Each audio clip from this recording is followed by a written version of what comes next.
where do you see the political situation at the end of this year, specifically with the United States? Thank you for being with us today. Can you tell us about how we are all moving as a collective culture, as a collective people, as a collective species right now? What does that look like energetically or physically? What can we expect in the near future about how we're shifting? Mm, there were three questions there: collective culture, collective people, and collective species. Mm, the culture is very dynamic right now with a lot of expressions that may, for some people, feel extreme, but it's similar to how when a symptom is under the radar for a while, maybe low grade, could be a physical symptom or something else. And then it surfaces to become more significant so that it catches your attention. Collectively, there are multiple cultures being expressed, somewhat like an amplification, somewhat like exaggeration, but we don't mean it to be in a negative connotation. More like instead of pastel colors, it's the richer, truer, deeper pigments of a color that are coming through and being expressed. So instead of softer, muted pastel tones, it is the fully bold, rich, diverse expressions of that. And for some people, those expressions may feel uncomfortable. And it's also a transition period where there's a dynamic exploration, understanding of what is preferred, not preferred, a testing of ideas, beliefs relative to each other. And in some ways, it's a necessary process. And in some ways, if it's seen this way, can be a helpful process. And with this, some people embedded in certain cultures and others from other cultures will come and ultimately blend to form a new one. But in this phase of things, it's almost like the boundaries, although that's not exactly a word, are being a bit more clarified and defined. And then with that can be conscious blending and conscious choice of whether individual cultures would like to remain as they are, or if they come together, and some may join together to form a new culture. That is really up to you, you as the collective you. You asked about collective of people. So if cultures are beliefs and collective experiences, the collective of people is a little nuanced from that. We have a very personal experience coming into the world, spiritual being, having the physical experience.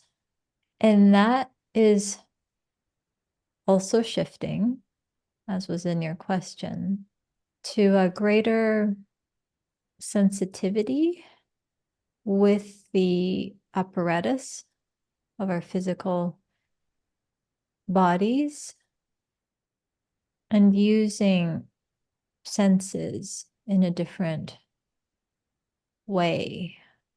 in a heightened, more poignant, more delicious kind of a way. Mm. And this ties into you asked about the collective as a species. So, as our understanding of healing in our bodies and our different awarenesses become clearer, our capacity to heal from within becomes stronger, becomes clearer, becomes faster, becomes much more self-reliant, coming from within instead of ingesting, taking in things from the outside, which can be supportive for some people in some circumstances, in some cases. But more and more, people will realize not only with healing's a beautiful example of that connection and these abilities that have always been there, but some a bit more dormant. And some people have been much more connected with that, expressive with that. Many people are feeling those gifts, some would call it, or those experiences already, and it will become much more commonplace. Like, of course, of course, you are healing yourself. And the collective species, what's coming through is that there are other species, other types of beings that some have been aware of for a long time. And the shift, the movement, the transition that is occurring now, as part of that, there will be an even greater awareness of our collective experience being much greater than what we could see and touch on just the physical plane. So there are many more species, if you like, including deeper connection with animal species that we can see here and touch in this world, in the earth plane, and much beyond that, where there isn't necessarily the denseness of the physicality. There's much more, and not just here on earth, but from beyond. So there will be potential collaboration, experiences, shared experiences, knowledge exchange, although that's been already happening, things that could potentially impact and enhance the human species if that is chosen. So there will be opportunities and like a spark of awareness from each individual to another, like this spark that is being awakened, that is serving as a reminder of who they really are, waking up some of the dormant gifts and abilities and knowings, so that if there's further enhancement of the collective species, that would be done consciously with full awareness. Thank you. Where do you see the political situation at the end of this year, specifically with the United States? That's a big one on a lot of people's minds. Most people are not having fun with the process, but it is like a form of entertainment, and similar to what we just shared about the richness. So it's not a culture where it's painted with pastel, faint colors. These are bold colors. And so in that, there has been kind of bumping up against each other. But in that expression from the two main parties and really all the individuals watching and participating and engaging with that, that is part of what's happening within the multiple cultures of the nation. And so if you could see it for what it is instead of interpreting one side being correct and one side being wrong, one side being good, one side being bad, those labels are not necessary anymore. But if we were to see those expressions as preferences, likes and dislikes, that idea is easier to understand with an individual. It's every child, if there are multiple children in a family, for example, every child comes with different preferences. Some will like cucumbers, some will hate them, some will like mushrooms, some will hate them, and with many other things, not just food. So, if this can be appreciated and acknowledged in a child, in a family, where there are multiple other children and members of the family, why not with a nation? And so, if there is this connection to an ultimate higher good for all, regardless of whether their beliefs and preferences are exactly the same as yours, but if we can see all as good, as all preferences as good and okay, there could be a beautiful coexisting, a beautiful collaboration. And there is the possibility for this. Each individual is able to step outside of an energy of this or that, of conflict or of judgment, of right and wrong. If they're able to step out of that dynamic, it opens up the possibility for acceptance of all, and then beautiful, powerful creations can emerge. That is one possibility among infinite possibilities. And so, if you are feeling resonant with this idea, the best thing that you can do is to live it and embody this.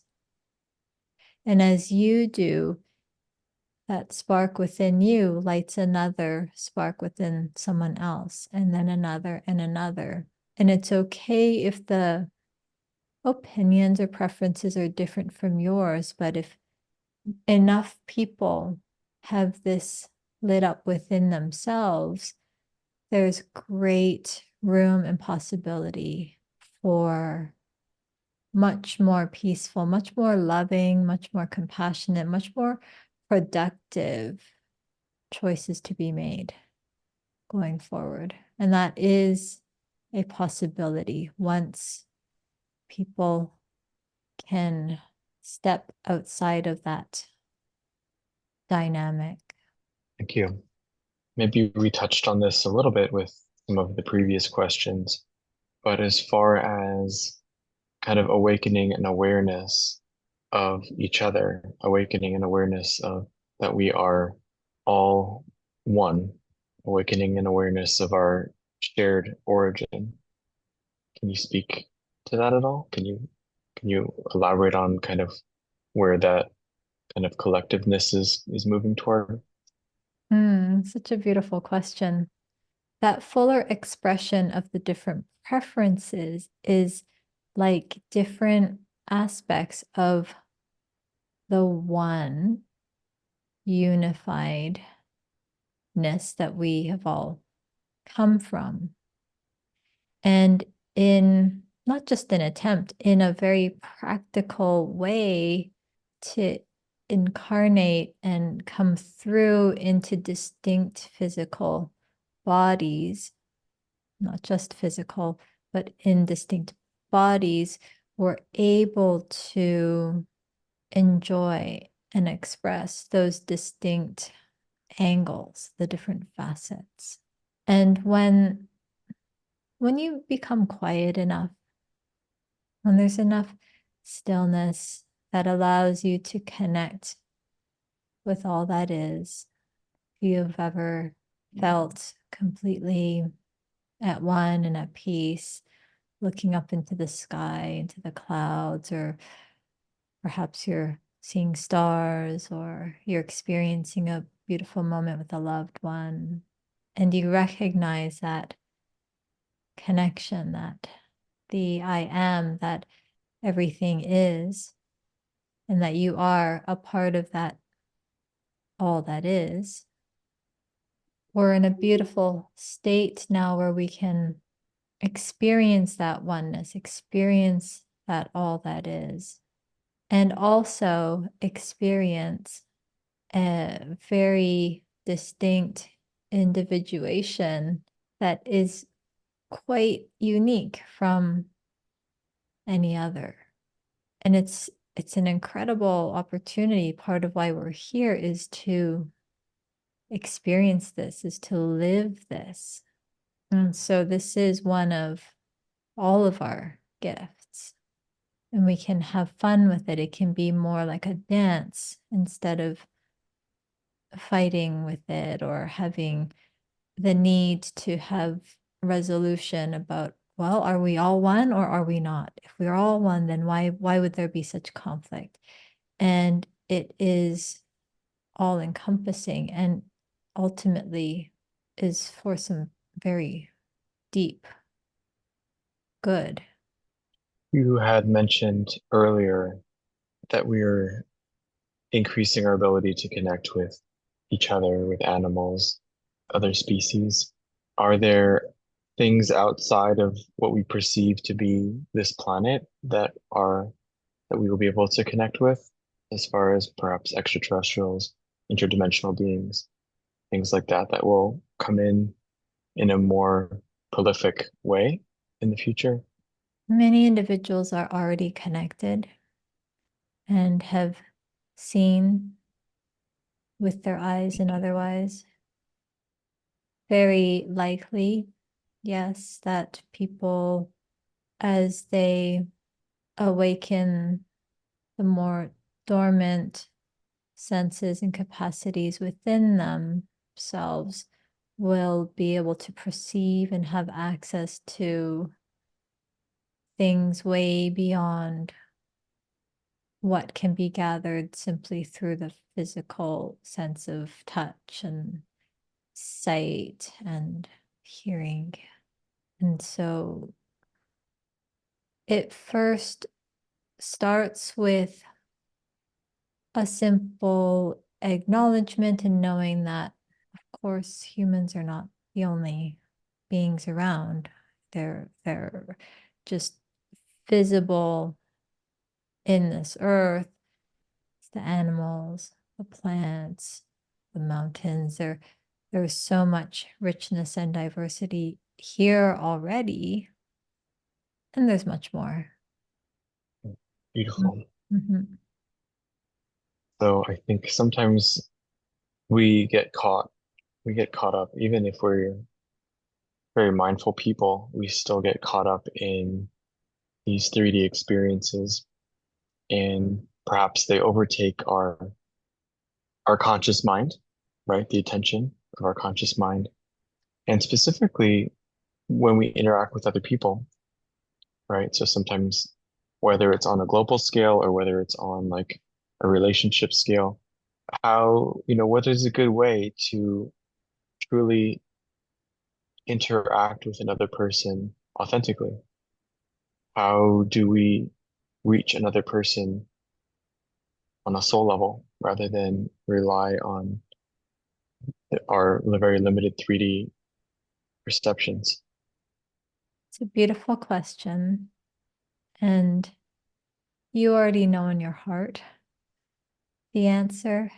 And the way to access that is through the heart, is through a seeing from the heart to another's.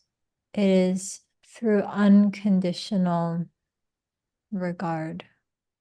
And so if you are able to remind yourself of the connection with all that is, then we can see another as a part of me, as a part of you.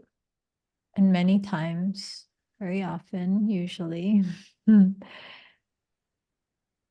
if there's some aspect that is not preferred, so back to the preferred and not preferred, that's being expressed in another, it's a beautiful opportunity to explore that aspect within yourself. And sometimes there can be some very deep clarity that comes about or healing that comes about from that level of examination. So having it be very unconditional. So allowing someone to be and to not be in the energy of judging or labeling and calling it bad or good, but really just allowing for it. And it simply is, can be very powerful. It's like if you've ever seen a child have a tantrum and they're screaming and kicking the floor and wailing. And if we go in and judge that child or scold that child and say that they are bad or it's wrong or they don't need to cry or whatever is going on with their experience, it is not unconditionally simply accepting of their experience, that they're having a certain expression moment. And when we can allow for this, and it can take some adjusting too, some work for sure, because it's different than how most people have been raised and conditioned. But if we can allow for that, as every parent knows, that tantrum eventually shifts. There's no child who has a continuous tantrum for the rest of their life. So it can be with other more pleasant experiences too, but even that is a judgment or a label for different natured expressions. The tantrum example is an easy one to see. So if there's a child who's having a tantrum and the parent starts to catch on with the energy of the tantrum and then joins the child on the floor kicking and screaming as well, well, that could be one expression. And if there's an intention of things being calmer or more peaceful or more productive, then the parent would probably be better off just allowing for that expression.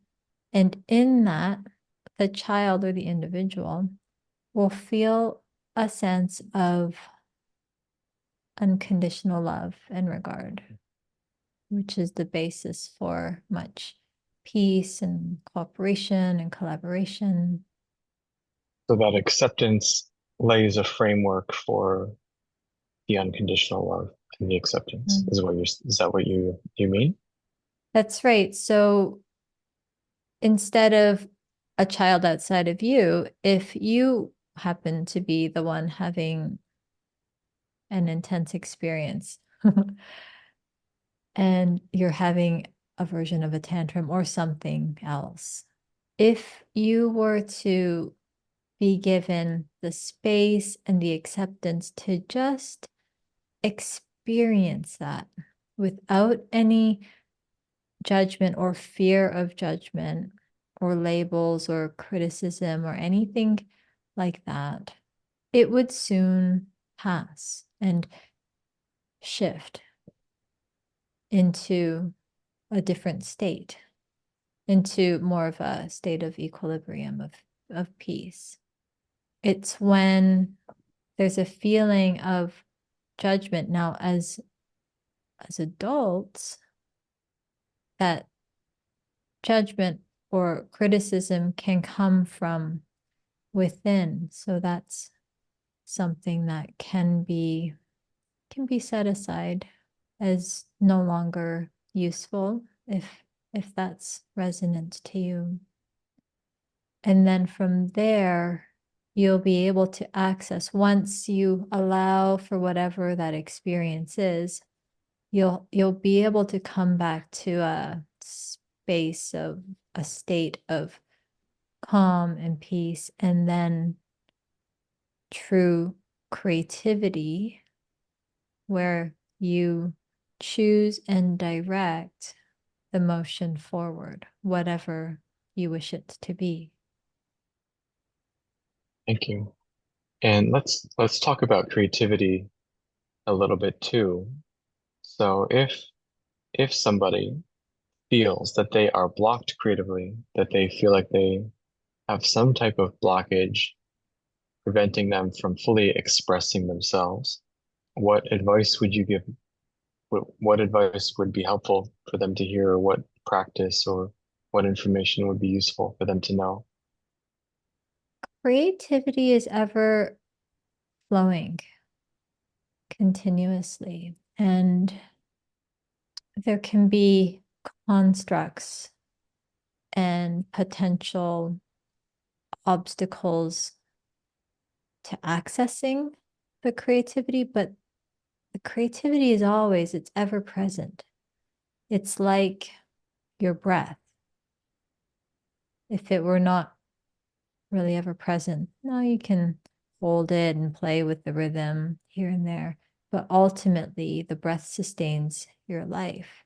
Creativity is always present within all people.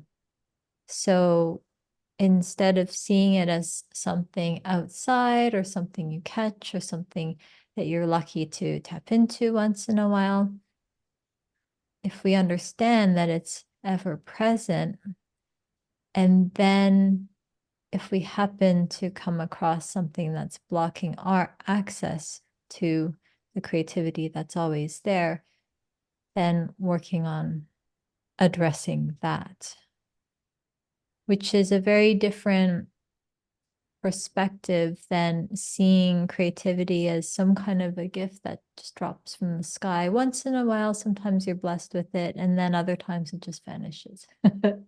Mm, It's always with you. So things that can block the view or experience of it could be clutter, clutter of the mind, even clutter of the environment, different stressors, tensions, going back to judgment, labeling things. If you ever feel a little differently from one moment to another or one day to another, if you simply eased up on the judgment of that, you would have a much easier time. You would have a much easier time accessing that creative flow. Very simple, common sense things like making sure you're well rested, making sure that you're nourishing yourself well. Overall, being in a state of health allows for clear, direct access to that creativity.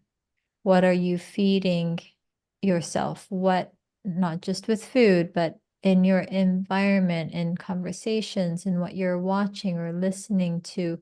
What are you bringing in and consuming that may not be in your highest good? So simply looking at those aspects and getting back to the core of who you are. It's very simple. It's very simple. For some people, it's very easy to access just with a few breaths. Others like deeper meditation. For others, it's helpful to connect with nature. There might be some rituals that people come up with, and if it's positive, wonderful. If it's helpful, wonderful. And it's not necessary because it's always there. It's always there.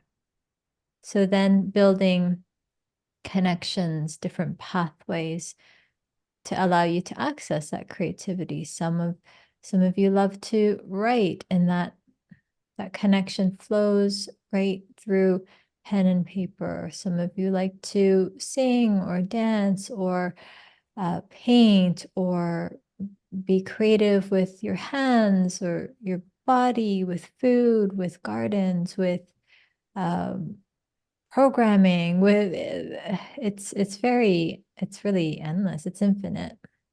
It's easy to see creative arts, the traditional creative arts, but there's so much more than that. There's the architect designing a building, and then the builders who actually take the stone and the materials to bring this thing into the world, this concept that's potentially very creative. So it's ever present. So it's more about feel understanding that you are always connected and and then possibly taking the practical actions to remove distractions Mhm. and ensure that you're nourished to a level where you can open where you're open to receiving this information. That's right. So it's kind of like channeling, or it is channeling. Yeah. If someone needs to know something, let's talk about channeling, I guess, a little bit, but maybe on a practical scale here. If someone needs to know something and they have access to this wisdom that we all have access to, is there a simple way to access this wisdom? Is there a simple way to access the wisdom that we all have access to? Is this the question? Hmm. Okay. A lot of the answers baked into your question, that it is simple, that it is available to all. And so much of this conversation ties in with many aspects. So that full unconditional acceptance of others, acceptance of self is really going to be helpful here. So when you fully accept and understand yourself and know that you more easily get into that creative state or that clear state where you open up the channels and you know this for yourself. So it could be simply through breathing, it could be through meditations, guided or self led, it could be through writing, it could be through so many different avenues. It could be through conversation, it could be meeting with someone who has been playing with this for a little bit longer to help get things going and started for you.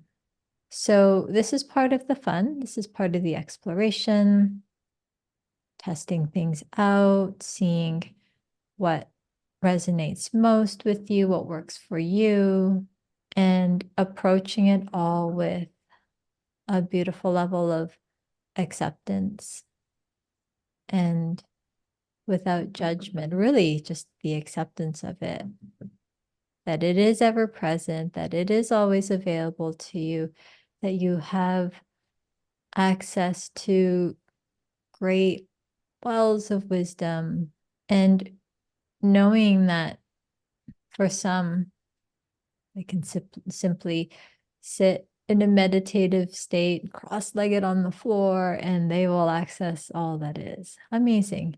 And for others, they're going to be hearing lyrics in a song in a supermarket or walking down the street, or they'll catch words of wisdom just by overhearing bits and pieces of conversation, or that the the energy of a tree that you're sitting under just envelops you with incredible wisdom that you have access to. So allowing for many and infinite forms of expression and access will make it really enjoyable.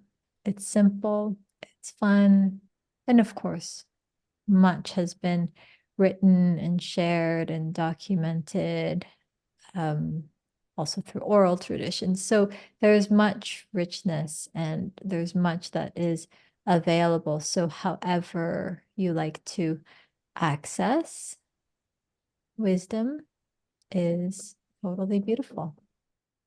Thank you. And I think a question that is on a lot of people's minds is this idea, this concept that is very common in the spiritual world right now is abundance. And although there are many forms of abundance, a lot of people tend to focus on financial abundance. So, do you have any insight on creating a life where you feel and have abundance in whatever form that that takes? One thing that can be done instantly is to start to notice any example of abundance, any demonstration of abundance. Could be the abundance of air that we get to breathe. It could be the seeds that are proliferating from a tree or a plant. It could be the abundance of all the food that's on the shelves when you go into a store. Just any examples, all examples of abundance, start to notice that. You can also use the opposite. So we get to enjoy the polarities. We know what something is from what it is not. We understand our preferences because we understand what we don't prefer. And so that can be a powerful catalyst as well. So if you or someone's been caught up in a state of scarcity instead of abundance, so just like the child having a tantrum, we accept it unconditionally, accept them unconditionally. And so you can as well with any state that you're in. So instead of judging yourself for being in a more scarcity minded state, simply is. And so what does that look like and feel like? Well, if you know that feeling of scarcity on the other end of that polarity is richness and abundance. And that is a beautiful, good thing.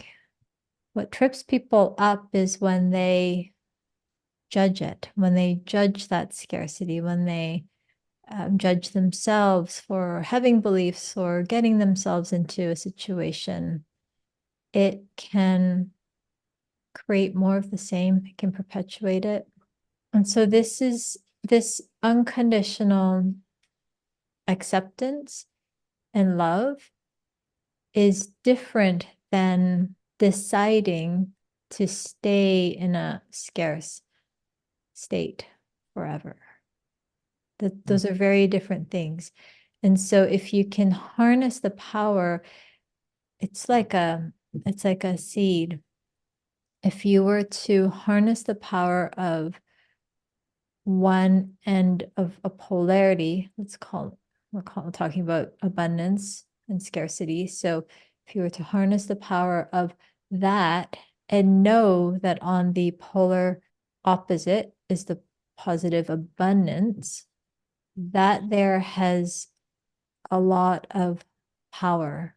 And you asked about financial abundance in particular.